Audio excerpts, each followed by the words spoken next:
berada di dalam kubangan sengketa konflik pertanahan dan menjadi korban dari praktik mafia tanah merupakan mimpi buruk bagi rakyat. Adanya tumpang tindih, penguasaan atau perampasan tanah secara ilegal dapat memicu terjadinya konflik atau sengketa pertanahan yang menimbulkan banyak sekali kerugian, seperti permasalahan hukum yang tak berkesudahan, terhambatnya pembangunan, keadilan masyarakat tercederai, hingga berkurangnya kepercayaan masyarakat terhadap negara.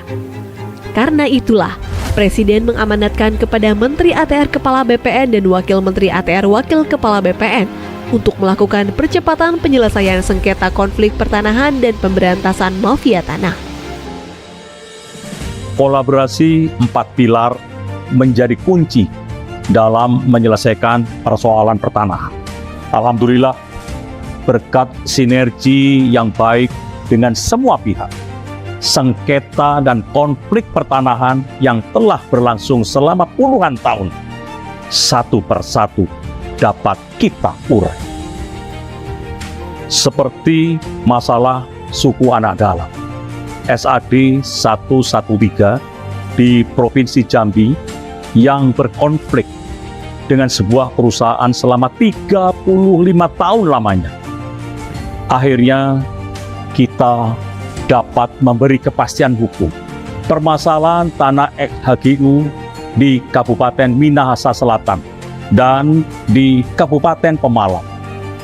Penyelesaian konflik ini masuk dalam lokasi prioritas reforma agraria dan telah diselesaikan melalui redistribusi tanah. Penyelesaian konflik pertanahan di Desa Tambak Sari, Kabupaten Pasuruan, yang juga sudah berlangsung selama hampir 100 tahun, dan sudah diserahkan sertifikatnya. Selesai semuanya. Di Makassar, kita juga telah menyelesaikan dan diserahkan sertifikat komplek hunian dosen Universitas Hasanuddin yang tidak mendapatkan kepastian hukum atas bidang tanahnya selama 40 tahun. Begitupun konflik pertanahan di kawasan Wonorejo, Kabupaten Blora, Jawa Tengah. Juga telah diserahkan sertifikatnya oleh Bapak Presiden, di mana masyarakat telah menempati areal tersebut sejak zaman penjajahan Jepang. Diselesaikan dengan memberikan HGB kepada seluruh masyarakat di atas HPL. Success story ini dapat menjadi percontohan bagi penyelesaian persoalan pertanahan yang terkait dengan aset-aset negara. Juga termasuk penyelesaian tanah transmigrasi, seperti penyelesaian permasalahan eks-tanah transmigrasi di Kabupaten Tanah Laut, Kalimantan Selatan. Skema yang digunakan melalui fasilitas bagi masyarakat yang secara existing sudah menguasai lahan eks transmigrasi untuk melakukan gugatan secara perdata dan disidangkan secara in absentia. Kedepan skema ini menjadi percontohan dalam penyelesaian permasalahan tanah transmigrasi lainnya yang sudah berlangsung puluhan tahun.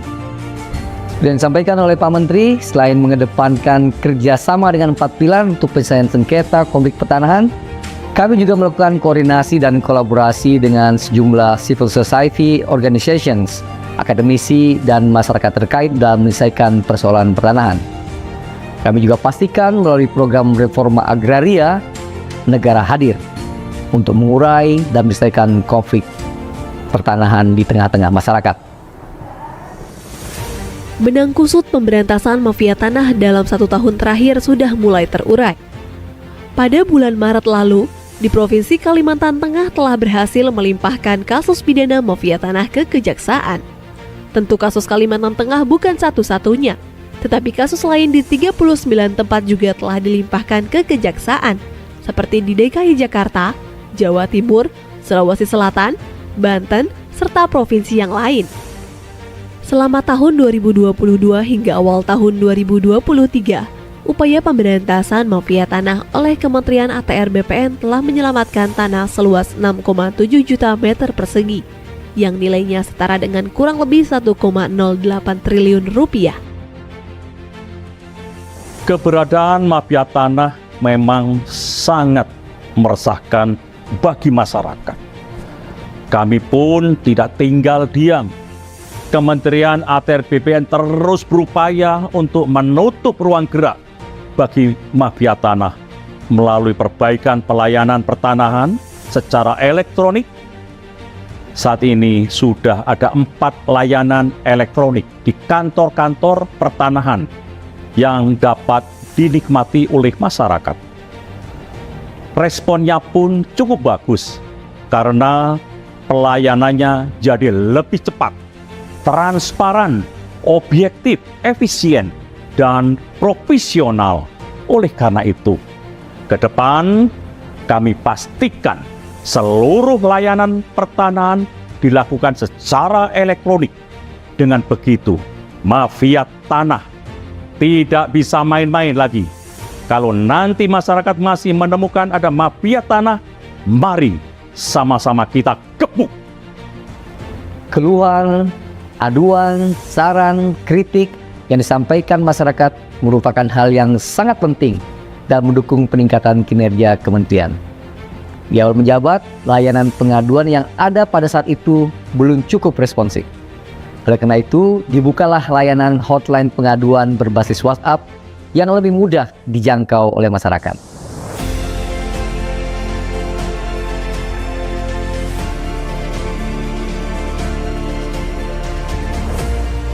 Sejak diluncurkan pada Juli 2022 hingga Juni 2023, terbukti hotline pengaduan ini telah menyelesaikan 98,9% dari total 74.564 pengaduan. Saat ini, hotline pengaduan telah terintegrasi dengan 33 kantor wilayah BPN di seluruh Indonesia. Kedepannya, layanan ini akan terintegrasi dengan kantor pertanahan di seluruh Indonesia pada tahun 2024. Kementerian ATR BPN juga telah menerima pengaduan kasus pertanahan baik sengketa, konflik, dan perkara yang diadukan oleh berbagai elemen, baik masyarakat, kelompok masyarakat, badan hukum, instansi pemerintah, pemerintah daerah, dan BUMN, BUMD, baik terhadap objek yang berbeda maupun objek yang sama. Kami pun terus berupaya melakukan penyelesaian kasus pertanahan, mulai dari mediasi, administrasi, hingga melalui skema pengadilan untuk mendapat win-win solution antar berbagai pihak.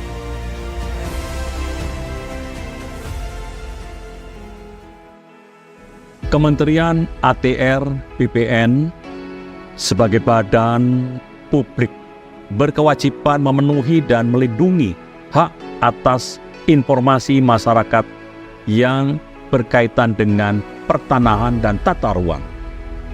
Memiliki komitmen untuk memberikan informasi yang transparan, tepat, akurat, cepat, dan mudah diakses oleh masyarakat, serta sejalan dengan nilai-nilai Kementerian ATR BPN, yaitu melayani, profesional, dan terpercaya.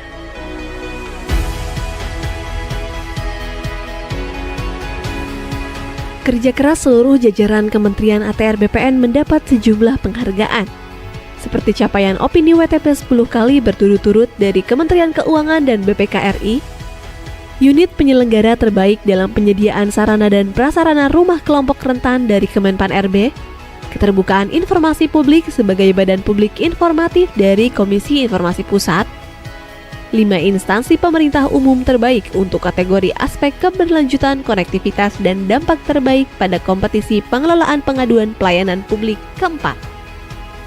Dari segi penggunaan tanda tangan elektronik, berdasarkan penilaian dari Badan Cyber dan Sandi Negara atau BSSN, Kementerian ATR BPN merupakan kementerian kedua dengan jumlah tanda tangan elektronik terbanyak tahun 2022.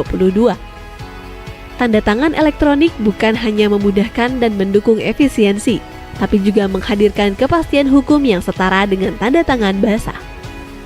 Upaya peningkatan kualitas pelayanan publik yang dilakukan oleh Kementerian ATR BPN juga mendapat apresiasi dari Kemenpan RB yang menyatakan bahwa sistem pemerintahan berbasis elektronik Kementerian ATR BPN berpredikat sangat baik dengan nilai 3,55. 1 tahun bekerja untuk rakyat, untuk Indonesia.